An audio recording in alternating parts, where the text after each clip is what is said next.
인랜드 ANC 성도 여러분, 안녕하십니까? 말씀으로 나를 살피고 말씀으로 주위를 돌아보며 말씀 따라 함께 걸어가는 시간, 우리 시간입니다.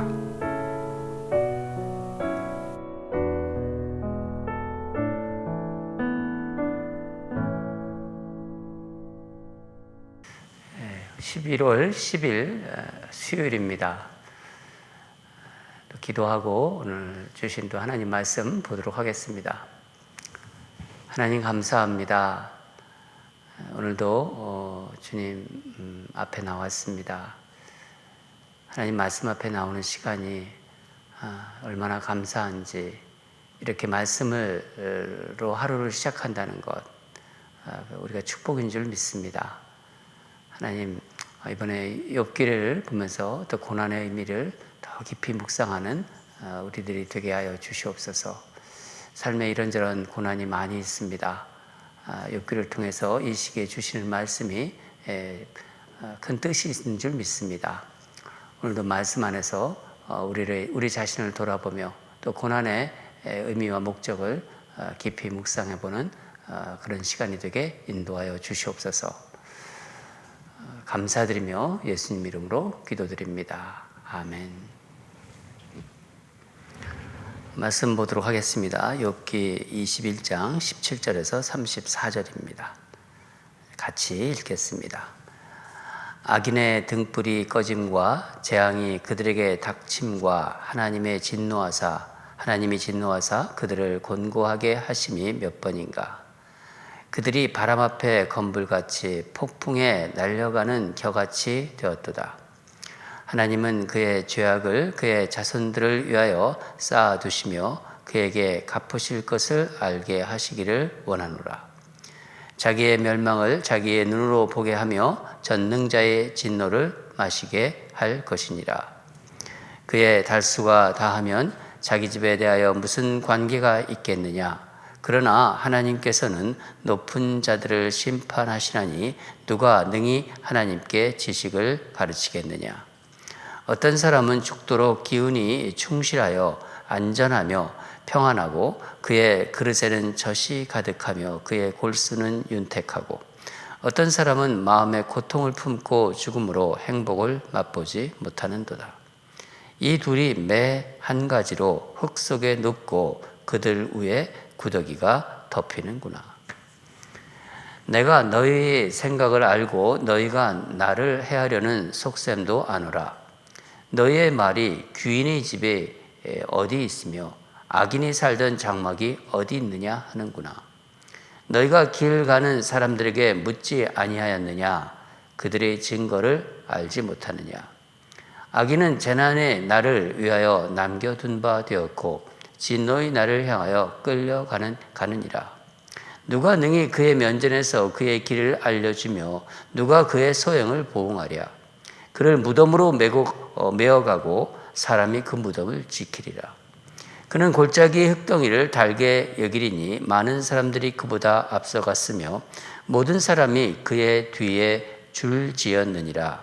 그런데도 너희는 나를 헛되이 위로하려느냐. 너희 대답은 거짓일 뿐이니라. 아멘. 네, 오늘 말씀 제목은 고난 속에서 삶의 의미를 찾아가는 욥입니다. 고난 속에서 삶의 의미를 찾아가는 욥. 욥은 어제 본문에 이어서 계속해서 친구들을 이제 설득하면서 그들의 이해를 촉구하고 있습니다. 여러분, 이런 거예요. 친구들아, 세상을 좀 한번 봐라. 악인들이 삶이 어떠니? 여전히 그들의 삶이 형통하지 않니? 너희들 주장처럼 악한 자들이 반드시 벌을 받는다면은 선한 사람은 항상 또 복을 받는다는 논리도 받아들여져야 하지 않니? 그렇게 말하고 있습니다, 욥이. 근데 너희도 알다시피 이 세상은 그렇지 않지 않냐? 이 세상은 그렇지 않지 않아? 그렇게 말하는 거예요. 그러니까 내가 지금 받고 있는 이 고난 자체가 악인이다, 뭐 의인이다. 그러니까 악인이냐 의인이냐를 이렇게 말해주는 것은 아니다. 여러분 친구들의 이 어떤 그 사고, 그러니까 생각하는 거죠. 사고와 그 친구들의 이해의 폭이 좀 이렇게 넓어지기를 이제 간절히 지금 바라고 있습니다. 그러면서 여러분 친구들에게 이제 묻는데 17, 18절 같이 읽겠습니다. 시작. 악인의 등불이 꺼짐과 재앙이 그들에게 닥침과 하나님이 진노하사 그들을 곤고하게 하심이 몇 번인가. 그들이 바람 앞에 건불같이 폭풍에 날려가는 겨같이 되었도다.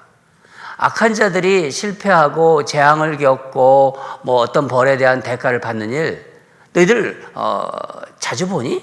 그렇게 묻는 거예요. 악인들이 불행을 당하는 일을 그렇게 너희들이 자주 보니? 다시 이렇게 욥은 계속 묻고 있는 것입니다. 그러면서 내가 보기에는 그렇게 많지 않아. 욥은 이제 친구들의 자기들이 한 말을 이제 상기시키는데 19절인데 이런 의미입니다. 19절은 이런 의미입니다. 하나님이 악인들의 후손을 이제 치시기 위해서 그 벌을 내리시지 않고 자꾸 미루어 두시고 악인들이 그 자녀들에게 이제 그 벌을 그 조상들의 벌을 갚으신다고 너희들이 말했지 않냐 그런 말을 했습니다. 그것을 이제 욥이 이제 친구들이 한 말을 리마인드 시켜주는 거예요. 그러면서 내 생각은 그렇지 않네. 악한 자들은 그 악행의 결과를 자기들이 직접 경험해야 하는 게 맞지 않나? 그래야 자네들이 말하는 그 하나님의 정의와 공의가 실현되지 않겠나? 그렇게 반문하고 있는 거예요. 21절을 계속해서 보겠는데 만일 악인들이 살아있을 때 심판을 그들이 받지 않고 그냥 무덤에 들어간다. 그러니까 죽어버린다는 거죠. 무덤에 들어가 버리고 그러면은 그 가족들에게 무슨 일이 그 뒤에 일어난들 그게 무슨 소용이 있냐. 그렇게 욥은 묻고 있습니다. 아니 이미 세상을 떠난 사람들인데 그렇죠. 죽은 자는 말이 없는데 가족들이 그 이후에 무슨 일을 당하든 그들이 죽었는데 무슨 신경 쓰겠냐? 그렇게 지금 욥은 반문하고 있는 것입니다. 그러나 욥은 이렇게 지금 말하고 있지만은요, 말의 뉘앙스를 가만히 보면은요, 자기가 이 말도 완전한 것이 아니라는 것을 비추고 있어요. 22절을 같이 읽겠습니다. 그러나 하나님께서는 높은 자들을 심판하시나니 누가 능히 하나님께 지식을 가르치겠느냐. 이런 뜻이에요. 하나님은 인간이 다 이해할 수 없는 방식으로 일하시는 분이라는 거예요. 그렇죠. 예. 우리가 그래서 하나님 보고 이렇게 해주세요, 저렇게 해주세요, 이래라 저래라 할 수 없다는 겁니다. 예? 맞습니다. 예. 우리가 기도는 하나님께 드리지만은 하나님 이렇게 해주세요. 그렇다고 하나님 그렇게 해주십니까? 그렇지 않죠. 예. 우리 인간의 이게 피조물이 하나님 앞에 이렇게 하십시오, 저렇게 하십시오 말할 수 없다는 거예요. 욥은 자신이 겪고 있는 이 고통스럽고 이해할 수 없는 고난 속에서 하나님께서 하시는, 인간에게 하시는 그 신비스러운 일을 지금 찾고 있는 것입니다.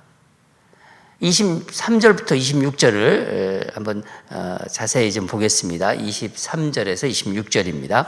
어떤 사람은 죽도록 기운이 충실하여 안전하며 평안하고 그의 그릇에는 젖이 가득하며 그의 골수는 윤택하고 어떤 사람은 마음의 고통을 품고 죽음으로 행복을 맛보지 못하는도다.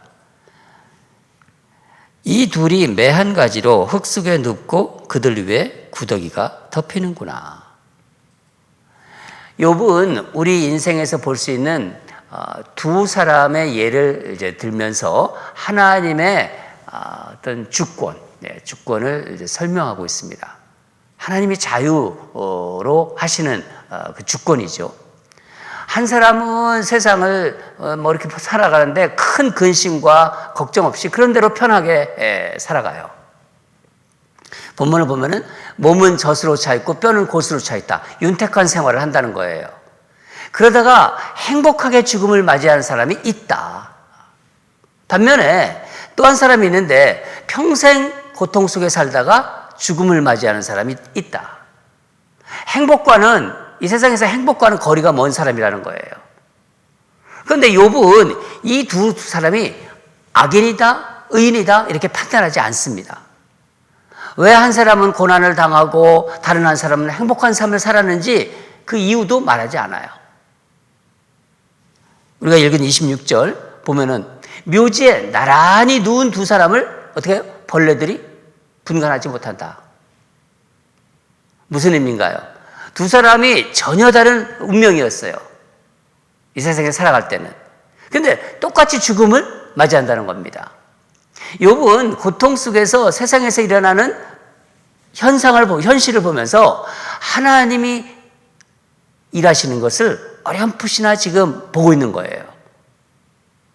그 가운데서 인생의 의미를 지금 찾고 있는 것입니다. 여기서 욥이 바라보고 있는 것은 인간이 우리가 보통 생각하는 어떤 그 욥의 친구들이 말하는 뭐 욥이 과거에도 그런 생각을 했었죠. 어떤 인과관계, 그러니까 인과이라는 그 틀 너머에 계신 하나님을 지금 바라보고 있는 거예요. 욥은 지금 고난 속에서 자신이 경험한 하나님을, 그러니까 친구들에게 설명하고 있습니다. 인간은 하나님의 섭리죠. 어떤 섭리와 어떤 계획을 파악할 수 있는 그런 지혜는 없다.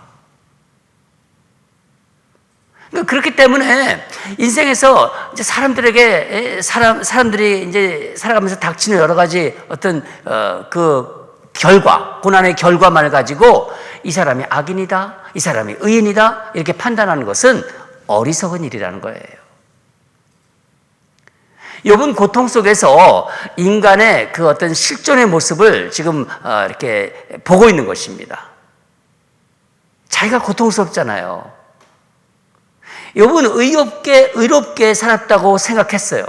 했지만은 자신의 현실은 지금 모진 고난 가운데 있고 또 사람들로 의하금 또 친구들로 인해서 친구들이 그렇게 보잖아요. 악인 취급을 하고 있는 거예요. 그러니까 악인 취급을 지금 당하고 있는 것입니다. 그래서 27절 이하에서 이렇게 말하고 있는 거예요. 이렇게 말하고 있습니다. 내가 너희들 생각 알고 있어. 욥은 친구들의 생각을 이미 알고 있습니다. 너희들이 나와는 다른 의로운 사람이라고 생각하는 거 나 알고 있어. 나를 악인으로 규정하고 이렇게 정리하고 싶은 거지. 그러면 이 세상을 좀 똑바로 보고 좀 이야기 좀 하면 좋겠다. 이 세상을 한번 봐라. 그러면서 29절 보면은 길 가는 사람들에게 물어보라. 그들 이야기를 한번 들어보게. 세상에서 좀 버젓이 악을 행하는데도 뭐 처벌을 뭐 당하기나 하나, 또 죄값을 그들이 치르냐? 그러지 않는 게 이 세상이야. 너희들도 알잖아. 그러니까 이런 거예요. 이 세상이 원래 부조리하잖아요. 그리고 불평등한 세상이라는 겁니다. 불합리하고 부조리하고 불평등한 세상이라는 것을 말해주는 거예요. 31절을 보면은 악인들이 마땅히 받아야 할 벌을 받는 적을 너는 봤느냐? 더러는 있겠지만 대부분 그렇지 않다는 거예요. 요즘식으로 말하면 이런 말 하잖아요. 무전유죄, 유전무죄. 돈이 없으면 죄값을 받고 무전유죄, 유전무죄. 돈 있으면 죄를 지어도 죄값도 받지 않는 그런 세상. 그렇게 말할 때 이 말을 우리가 사용하지 않습니까? 친구들에게 말합니다. 현실을 좀 봐. 현실을 봐. 그래서 32절, 이들은 이 악인들을 얘기하는 거예요. 죽을 때도 오히려 아주 그럴싸하게 하면서 죽는다는 거예요. 영광을, 오히려 영광을 받는 게, 이 악인들이 영광을 받는 게 이 세상의 모습이야. 여러분, 욥이 말이 틀리지 않아요. 왜? 그런 면이 많습니다. 이 세상이 불완전하기 때문입니다. 아까도 말씀드렸지만은 이 세상은요, 세상적인 기준은요, 세상은 불공평해요. 그리고 모순이 존재하기 때문입니다. 욥은 고난을 통해서 세상의 현실과 하나님께서 하시는 일을 지금 보고 있는 거예요. 이 세상은 이런데 하나님은 어떻게 일하시는지. 극심한 고난을 통해서 인간의 삶의 본질이 무엇인지를 자꾸만 깨달아가는 거예요. 그 의미에 점점 이렇게 접근해 가고 있습니다. 욥은. 그러니까 욥을 위로하러 온 친구들과 이 두 번째 사이클 마지막 부분인데 이 마지막 대화를 이렇게 욥은 마무리하고 있어요. 34절을 같이 읽겠습니다. 시작. 그런데도 너희는 나를 헛되이 위로하려느냐? 너희 대답은 거짓일 뿐이니라. 너희들 터무니없는 소리 하지 마라. 좀 고통받는 친구를 위로하러 왔으면은 좀 잘 좀 해봐. 내가 지금 고통받는 거 너희들 알잖아. 그런데 어떻게 나를 이렇게 위로하니? 자네들의 위로는 나한테 위로가 되지 않아. 그 얘기를 하는 거예요. 제가 오늘 말씀 묵상하면서 오래전에 제가 유럽 여행을 좀 갔다 왔는데 공동체 순방도 하고 그러면서 그러기 위해서 유럽을 좀 갔었습니다. 근데 프랑스에 갔을 때 프랑스 사람들이 가장 존경하는 신부에 대한 이야기를 제가 듣게 되었어요. 많은 사람들을 존경하는데 그 중에서도 그 신부님을 이 프랑스 사람들이 되게 아주 좋아하더라고요. 그 존경하더라고요. 그 사람 이름이 아제 삐엘이라는 신부예요. 돌아가셨습니다. 이분이 특별히 무슨 일을 했냐면은 이 삶에서 아주 어려움을 겪고 있는 사람들, 정말 고통 속에 있는 사람들에게 삶의 의미를 이렇게 찾아주는 그런 일을 하셨답니다. 뭐 일반적으로 우리가 지금 알고 있는 그 엠마우스 사역이라고 있거든요. 이 엠마우스 사역으로 또 알려진 분이기도 합니다. 집 없는 사람들에게 집을 마련해 주는 그런 사역을 하셨어요. 근데 이 에피소드가 있는데 하루는 어느 이제 성도가 이제 황급하게 달려와 가지고 신부님한테 지금 자기 동네에 한 사람이 지금 자살을 하려고 한다, 죽으려고 한다. 그래서 신부님이 어떻게 좀 해달라. 같이 가서 좀 어떻게 좀 해달라. 그래가지고 신부님이 이제 와가지고 달려가셔가지고 자살하는 사람에게 물었답니다. 아니, 왜 죽으려고 하냐고. 그러니까 이 죽으려는 사람이, 자살하는 사람이 이렇게 신부님한테 얘기했대요. 난 인생에서 모든 걸 잃었습니다. 아내는 도망가고 또 아이들은 다 이제 흩어졌다. 지금 건강도 너무너무 자기는 안 좋다. 모든 게 다 지금 잃었다. 이 세상에서. 세상에서 살 이유가 나는 전혀 없다고 생각한다. 이렇게 사느니 죽는 게 낫다. 그러더래요. 이야기를 다 들은 이 신부님이 형제요.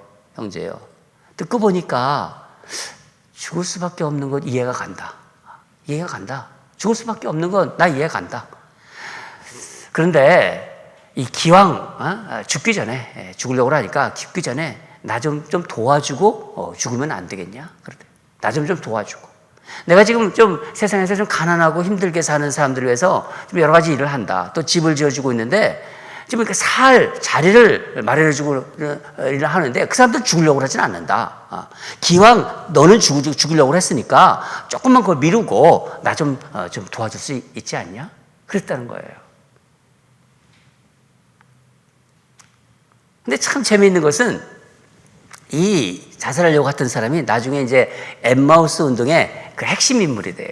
리더가 돼요. 중심 인물이 됩니다. 그가 이렇게 나중에 이렇게 고백했다고 합니다. 그때 신부님께서 자기에게 돈 몇 푼 이렇게 주면서 희망을 가지라고 했으면 자기는 이미 이 세상 사람이 아니래요. 죽었을 거래요. 그때 자신에게 필요한 것은 이 세상을 살아갈 삶의 의미였다고 고백했다고 합니다. 자기 삶의 의미가 없었대요. 근데 그 삶의 의미, 그것을 찾게 되었다는 거예요. 그러니까 신부는 그 고통받는 자에게 삶의 의미를 갖도록 도와준 것입니다. 여러분, 욥은 고통 가운데서 친구들과 계속해서 지금 대화하잖아요. 그리고 대화하다가 또 하나님을 향하여 또 계속 탄식합니다. 그러니까 이 세상에서 불완전하죠, 이 세상은요. 그리고 불평등하잖아요. 이런 세상에서 인간으로서 어떤 내가 살아가야 할 삶의 의미를 계속 욥은 지금 찾아가고 있는 거예요.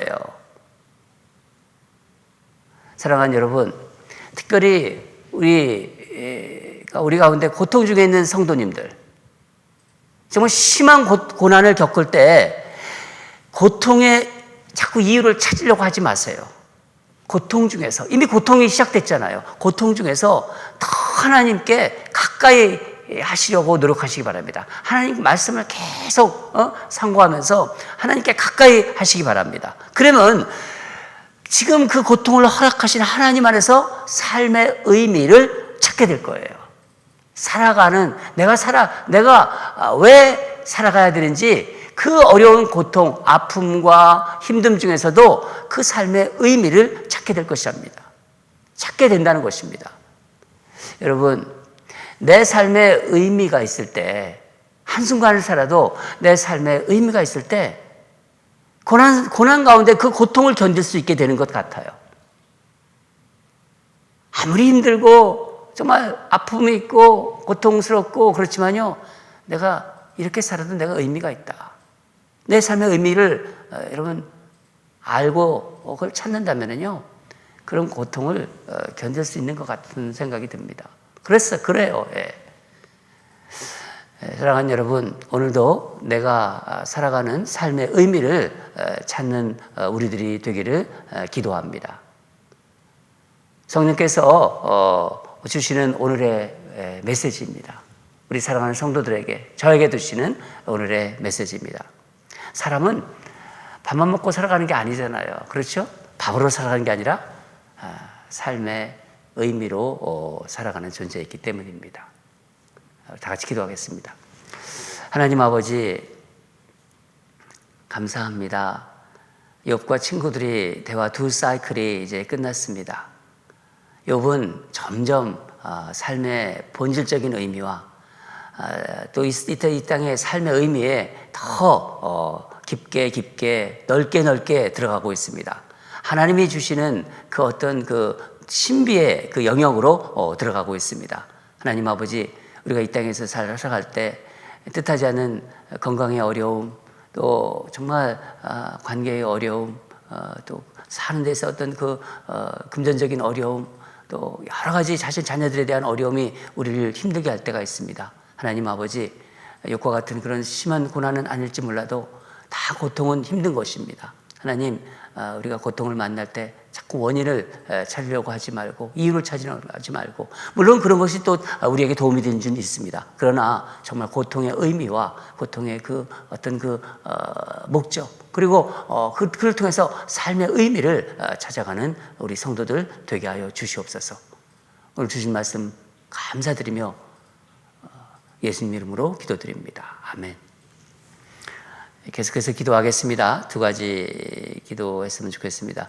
인생에서 우리가 고난을 만날 때 고난을 통해서 삶의 의미를 그렇게 찾는, 삶의 의미를 찾는 우리 성도들이 되게 하소서. 그러면요, 삶이 풍성해져요. 결국 인간의 어떤 기존 어떤 틀들이 있다고 제가 어제 말씀드렸죠. 이 어떤 기존의 어떤 틀, 기존의 사고, 그 어떤 그 틀을 넘어야 계시는 하나님을 우리가 만나게 하소서. 그 하나님의 무궁한 그 영역 속에 우리가 들어가면요, 인생을 다 주관하고 계신 하나님의 그 부분을 우리가 좀 같이 동참할 수 있게 되는 겁니다. 그런 어떤 우리가 되게 해달라고 그렇게 우리 하나님께 한번 간절히 기도하겠습니다. 고난을 통해 삶의 진정한 의미를 찾아가는 성도들이 되게 하소서. 고난이 가급적 피했으면 좋겠어요. 그렇지만 어차피 고난을 만난다면은, 고난이 온다면은 고난의 의미를 우리는 찾아야 됩니다. 하나님이 주시는. 두 번째는 건강에 이제 어려움을 겪고 있는 환우들에게 우리 교회 이제 환우들이 또 회복되는 분들이 많아요. 다 하나님이 이렇게 회복시켜 주시는 것 같아요. 건강에 그러나 어려움을 겪고 있는 환우들에게 정말 이겨낼 새 힘을 주시고 날마다 새 힘을 주시고 투병 기간을 통해서 더 예전보다 더 건강한 삶을 준비하는 그런 기간으로 인도해 달라고 우리 합심으로 기도합시다. 특별히 암 투병하고 있는 교우들과 이 가족들이 얼마나 힘들겠어요. 여러분, 그 암 투병하고 있는 교우와 가족들이 주님의 사랑을 더 깊이 체험하고 믿음도 더 깊어지고 넓어지고 그래서 정말 놀랍게 회복되는 은혜의 시간이 되게 하소서. 성령님 그렇게 주장해 주시옵소서. 성령님 모든 장기를 다 회복시켜 주시옵소서. 다 다친 곳이 수술된 곳 다 아물게 해주시고 하나님의 치유의 광선으로 하나님 정말 회복되는 놀라운 역사 정말 기적을 베풀어 주시옵소서. 우리 그렇게 한 마음으로 다 같이 기도하겠습니다.